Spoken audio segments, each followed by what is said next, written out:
Well, thank you all for coming today. This was a week where I think we saw the Senate actually functioning, and we were able to get some things through. I know that many were wanting to get done. We're going to be putting pressure to get education reform up on the floor and spend some time there. That was actually supposed to come to the floor this week. Unfortunately, it wasn't able to make it up, I guess, due to further negotiations, but that's one thing that we are going to continue to try to force is making sure that we're able to give choices to parents to get a great education where they see fit. So that's going to be our real next push as a group is trying to get that, as well as I know Senator Hoskins filed this week an immigration bill, trying to put a stop to what's going on nationally with illegal immigration. It is a true epic proportion of what we're having to deal with, not just in Missouri, but nationally. The governor even realized that and is sending the National Guard as well as Highway Patrol down there to try to help with this crisis at the border. So we're happy to come alongside them. We were able to get a few wins this week on some legislation. I was trying to get forward some legislation to give information to people on the COVID vaccine. We got that through, but the Senate Pro Tem laid that over. But several other victories. Filing this week kind of slowed things down as well and kind of took the highlight of a lot of things. But we're looking next week to really push forward with a lot of issues and really start putting pressure on leadership to move big things. So happy to answer any questions or if anybody has anything. Quick thing on that. Yeah, go ahead. Yeah, I definitely want to thank Senator Brattin and Senator Crawford for allowing us to put that ban in the state treasurer's office related to the federal digital currency. A federal digital currency would be a complete violation to personal property rights if the federal government was tracking your every purchase. They could come after your guns, they could come after who knows what, but just with a flip of switch. So I definitely want to thank Senator Brattin and Crawford for helping get that done. Are you there, Senator Koenig? Can you talk about where we stand on the big education bill, your ESA bill? Is it next week? What's going on behind the scenes? Yeah, I really don't, we're in negotiations with everybody in the Senate right now, and so I really don't want to say too much while those negotiations are going on. I'm hopeful that we can get to a place where we can bring it to the floor, with some kind of compromise that will be workable. Okay. Do you mind commenting more on the dispute with the state treasurer? We saw a lot of it play out this week, his ads appearing on those torch machines. What's your position on that, and how should the... Yeah, I definitely think that was inappropriate of the state treasurer to do something like that.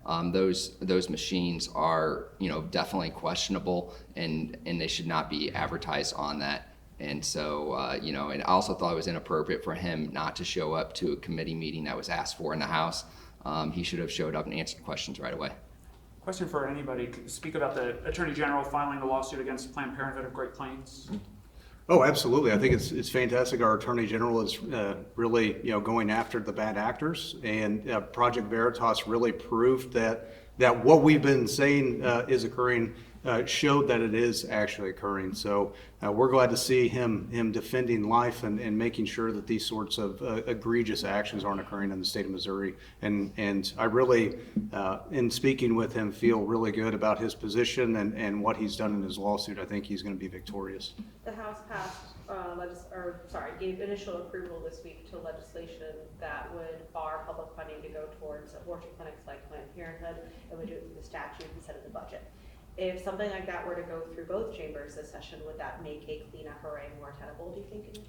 Well, to me, it has to make it and reach the governor's desk and be signed into law before we're able to allow that through. Because we've seen too many shenanigans by both chambers to where they make promises and then we acquiesce to what they've negotiated to, and then they pull the rug out from underneath us. So we would have to see it signed into law before any sort of movement on a clean FRA, so to speak.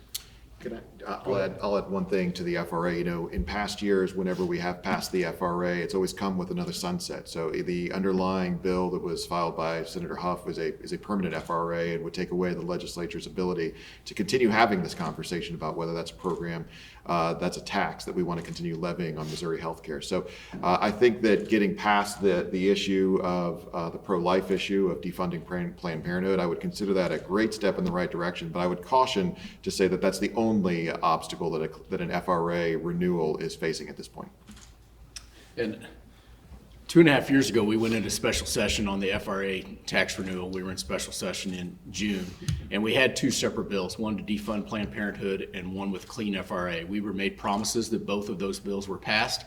Unfortunately, just the clean FRA bill was passed, and the Senate sine died when we were told that no business was going to come forth in the Senate that day, in the Senate chamber. And so we have to have that language, the defund Planned Parenthood, the pro-life language passed before that FRA bill is passed. I want to ask, I know we asked Senator Eigel earlier this week, don't know if you want to add anything to it about IVF. It's kind of the topic right now across the country.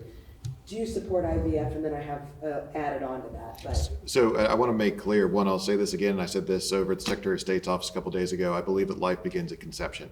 I don't believe that you have to make a binary choice between IVF or or a belief that believes that life begins at conception. I think we can do both. I want to stress that this is human life. This is human life. The IVF procedure can be conducted in a way that I think is both respectful to life and is in keeping with our pro-life traditions. You don't have to have a binary decision that it's one or the other. So that's what I'm focused on, but absolutely, I have said this my entire life, that I believe life begins at conception. And I don't know if anybody has anything Anybody more else to that, want because we to- have the frozen embryos as well. If that's considered life, where would we fall on that? Oh, it absolutely is, and I think there does need to be a limitation in that. I mean, if you're seeking in vitro fertilization and seeking that method to help to become pregnant, I think that's exactly what needs to be developed, not a plethora of embryos and then all of a sudden we throw them into storage like that. I think that is wrong in that approach. So I think if you're getting in vitro fertilization, it needs to be the embryos that are going to be implanted at that particular time. I know it's an expensive process, but creating this huge inventory of life being frozen, I don't agree with. Does state law need to have something done about that, since we saw what happened in Alabama? Do we need something in law in Missouri to state one way or the other? I think there needs to be clarification of how expansive they are in the process of creating those embryos. I was even in the House and we were dealing with custody battles of these embryos, and I think it's unconscionable that we're having to deal with custody battles of that, and that's why I think it does need to be limited to the time of the implementation of those embryos, in my opinion. So do you think it should be illegal to store embryos, and do you think it should be illegal to discard them? I think because a lot of times it's utilized for sort of research, development, and of embryos and tossing away life, and the storage of them. Yeah, I think it needs to be for that time. Again, I know it's an expensive process and could lead to failure, but at the same time, I think it's really reckless to create all these embryos and to freeze them. That's my personal opinion. Do you think that the parents should lose control of the embryos they've created? You want the state to decide what happens to those embryos rather than the parents who have created them? That's not at all what I'm saying, Rudy. What I'm saying is at the time that they're seeking to create and become pregnant, that they're just basically creating the embryos for that initial pregnancy. And if that's not successful at that time, then they can come back and create for that particular pregnancy, but not create a big giant, where we have 15 to 20 embryos that are then having to be stored for eternity. Additional embryos are often created because the first attempts. I understand why they do that, but then again, it leads to the reckless storage and disposal of human life. And so the state should decide what happens to those embryos rather than the parents. They're there to get pregnant. They're there to create a life in the womb, and it needs to be that particular life. And the state is a protector of life. And that's what it is. That's what we would be doing. Yeah, the state sets parameters on these sorts of things. Embryonic stem cell research, I think we have these parameters to make sure it's ethical. And that's where I think that it's ethical. Again, this is my personal opinion. Okay, so the ruling in Alabama basically put the state in charge of this disposal process, or what determine what happens to them, and all the IAF clinics in Alabama are shut down. So you're suggesting that people have suggested that that's what would happen in Missouri. You wouldn't be able to get IVF treatments. I'm not saying no, not at all. You're not listening to what I'm saying. What I'm saying is to have that capability and to have the in vitro right there at your fingertips when you want to do so. But to create this big, massive storage facility of embryos, I think is reckless in the utilization of in vitro fertilization. So are you saying every embryo or every egg that is retrieved and fertilized should then be implanted immediately? Well, I think whatever they're going to produce is they need to produce the limited amount that is for that particular pregnancy is what I think.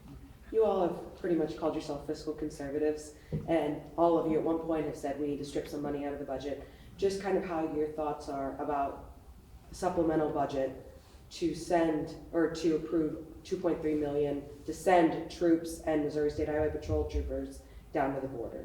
I don't know if you want to add to it. So, first of all, I've always been very clear that we're going to work with our neighboring states, Texas, the other states, that I'm supportive of continuing to work with those states when it comes to solving the border crisis, which was caused by the Joe Biden administration when they opened the border and caused this invasion to begin in the first place. So if there's something that Missouri can do, if there is an appropriation that the Senate can take up and pass that's going to help Missouri make good on its commitments to stand side by side with states like Texas and otherwise, I don't know, I can't speak for my colleagues, but I suspect there's going to be a lot of appetite there in the Missouri Senate. Now, you've brought up this idea that we're sending Missouri highway patrolmen down to the border. I'd like to see those highway patrolmen working in the state of Missouri. I think that we have folks in the National Guard that we can send down and share those resources with the state of Texas. But, we've got a lot of things that we need the Highway Patrol to do here in the state of Missouri. I've talked extensively about actually moving Highway Patrol resources to the highways leading into and out of Kansas City and St. Louis so we can address some of the criminal activity that's using those highways as a conduit to reach our suburbs and to reach into some of our rural areas. So, we can get into the specifics, but I don't want that to take away from the overall idea that if there's something that we can do to stand by our neighboring states to get the border under control, my expectation is the Senate, the House, and the governor are probably going to do that. I have a question for Senator Koenig. You introduced SJR 87 this week. It was just heard in committee today. Would you consider the introduction of SJR 87 strategy to respond to the Missouri? Yeah, I mean, I think we need to. I think we need to. If we're going to put something on the ballot, we need to provide voters with an option that it protects, the child that's in the womb, but then it also protects mothers if their life is under threat, and also help to promote, after the child is born through pregnancy resource centers. And so I think if we're going to put through the initiative petition process, they're going to try to create a right to an abortion, we should have an alternative for voters to vote on something else. Thank you. Okay. Well, thank you very much. Appreciate everything.